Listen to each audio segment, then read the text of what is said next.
फासे पारधी समाज बांधवांचे तहसील समोर आमरण उपोषण.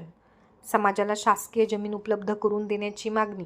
लोणार तालुक्यातील पारधी समाजाला उदरनिर्वाहाकरिता शासकीय जमिनी मिळाव्यात या मागणीकरिता लोणार तालुक्यातील फासे पारधी बांधवांनी तहसील कार्यालयासमोर आमरण उपोषण सुरू केले आहे.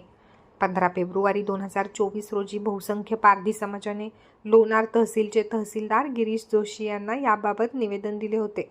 लोणार तालुक्यातील शारा, सावरगाव, मुंडे, गंधारी, खुरमपूर, किनी, गुंधा, आरडव, बीबी, पारडा, दराडे, कुंडलस, पांगरा, डोळे, सुलतानपूर, वडव, उदनापूर आदी गावांमध्ये पारधी समाजाचे लोक मागील 30 वर्षांपासून राहतात व मोलमजुरी करून जीवन, त्यामुळे त्यांना उदरनिर्वाहासाठी शासकीय जमिनी मिळाव्यात अशी मागणी निवेदनात करण्यात आली आहे.